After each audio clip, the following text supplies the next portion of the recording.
दोस्तों, कभी आपने महसूस किया है कि पिछले कुछ सालों में मौसम अचानक बदल गया है। गर्मी पहले से ज्यादा बेरहम हो गई है। हवा में ठंडक कम और जलन ज्यादा है। और पानी अब जमीन से नहीं, टैंकर से आता है। ये कोई एक्सीडेंट नहीं, ये धीरे धीरे हुआ है हमारी आंखों के सामने। और इसी बीच एक नाम बार बार सामने आता है, अरावली। न्यूज में, सोशल मीडिया पर, रिपोर्ट्स में। लेकिन सवाल यह है कि आखिर अरावली अचानक इतनी इंपॉर्टेंट क्यों हो गई? क्या ये सिर्फ पहाड़ों की एक लाइन है या फिर वो दीवार जिसके टूटते ही पूरा सिस्टम हिल गया? हेलो फ्रेंड्स, मैं हूं सुदर्शन प्रकाश और आप देख रहे हैं यूट्यूब चैनल गुरु चकाचक। दोस्तों, आज की ये वीडियो कोई मोटिवेशन स्पीच नहीं बल्कि एक रियलिटी चेक है। क्योंकि आज हम उसी अरावली की बात करने वाले हैं जो चुपचाप टूट रही है और जिसके साथ हमारा फ्यूचर भी खतरे में पड़ता जा रहा है। दोस्तों, अरावली सिर्फ पत्थरों का ढेर नहीं है, ये दुनिया की सबसे पुरानी पर्वतमालाओं में से एक मानी जाती है। जब हिमालय बना भी नहीं था तब अरावली इस धरती पर खड़ी थी। गुजरात से लेकर राजस्थान, हरियाणा और दिल्ली तक फैली ये पर्वतमाला नॉर्थ इंडिया के लिए एक नेचुरल गार्ड की तरह काम करती रही है। ये पहाड़ सिर्फ जमीन पर खड़े नहीं थे बल्कि हवा, पानी, मौसम और इंसानी जिंदगी को बैलेंस में रखने का काम कर रहे थे।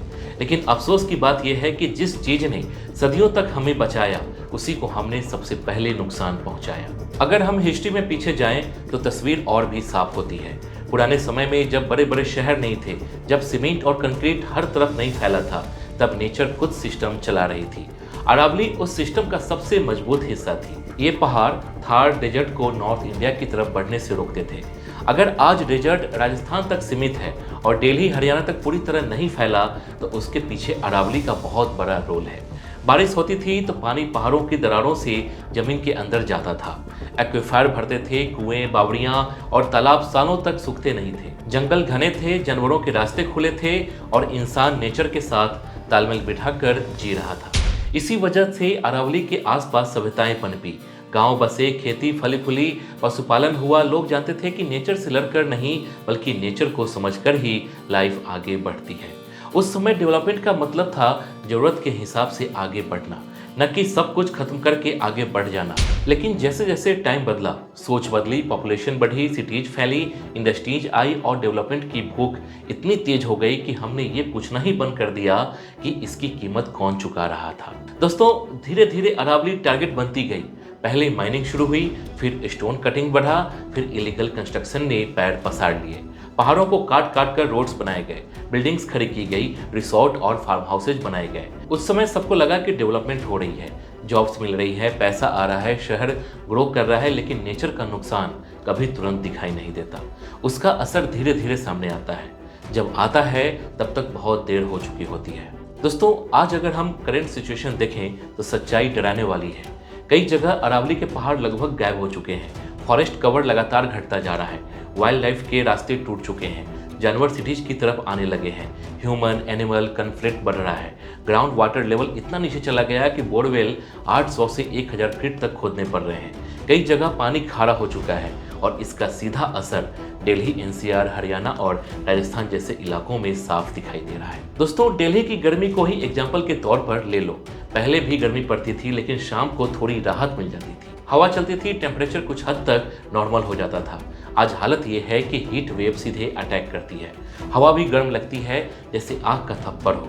बाहर निकलते ही शरीर थक जाता है, सांस लेना मुश्किल हो जाता है। डॉक्टर्स और एक्सपर्ट्स बार बार कह चुके हैं कि अरावली पहले एक नेचुरल एयर फिल्टर की तरह काम करती थी। ये धूल, गर्म हवा और डेजर्ट की लपटों को रोकती थी।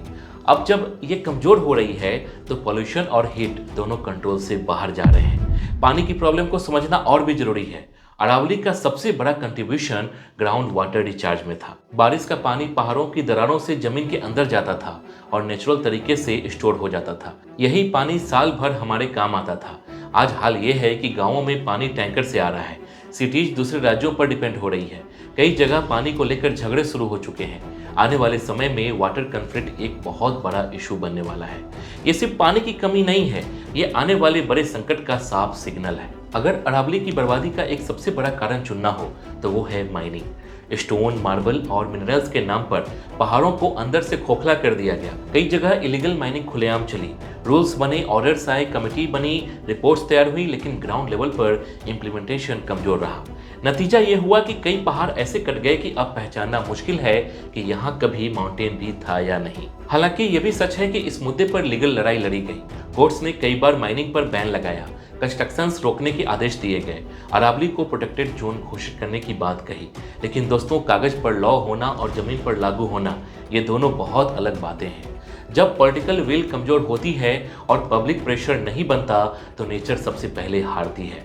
नेचर अदालत में खड़ी होकर अपनी बात नहीं रख सकती, उसे इंसानों की आवाज चाहिए। अब बात क्लाइमेट चेंज की करते हैं। क्लाइमेट चेंज कोई फ्यूचर की कहानी नहीं है, ये अभी हो रहा है। पिछले कुछ सालों में आपने खुद महसूस किया होगा कि मौसम अब पहले जैसा उम्मीद के मुताबिक नहीं रहा।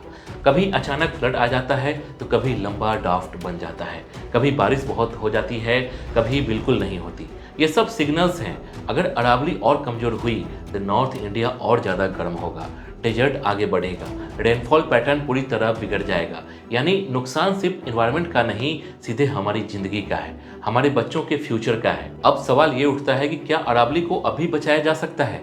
जवाब है हाँ, लेकिन टाइम बहुत कम है। इलीगल माइनिंग पर सख्ती से एक्शन लेना होगा, सिर्फ पेपर पर नहीं, ग्राउंड पर। फॉरेस्ट रिस्टोरेशन करनी होगी, नए पेड़ लगाने होंगे और पुराने जंगलों को प्रोटेक्ट करना होगा। ब्लाइंड कंस्ट्रक्शंस पर कंट्रोल करना होगा, लोकल कमिटीज को साथ लेकर चलना होगा, क्योंकि जो लोग जमीन से जुड़े हैं वही नेचर को सबसे अच्छे से समझते हैं। नेचर खुद हील करना जानती है, बस उसे थोड़ा सा मौका चाहिए। और अब सबसे जरूरी सवाल, आम आदमी क्या कर सकता है?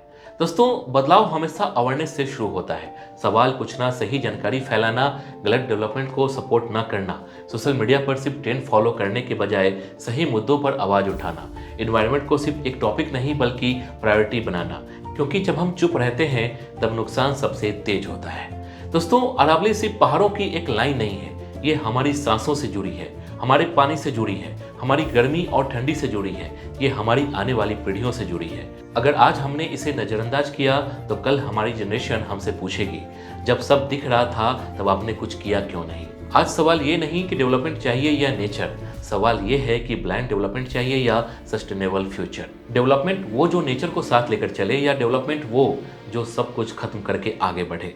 फैसला हमें आज करना है, क्योंकि कल शायद मौका ही न बचे। अगर आपको लगता है कि ये बात हर स्टूडेंट, हर पेरेंट्स और हर सिटीजन तक पहुंचनी चाहिए तो इस वीडियो को शेयर जरूर करना। कमेंट में साफ साफ लिखना है कि आपके हिसाब से अरावली को बचाने के लिए सबसे जरूरी कदम क्या होने चाहिए, क्योंकि जब लोग बोलते हैं तभी बदलाव शुरू होता है। जय हिंद।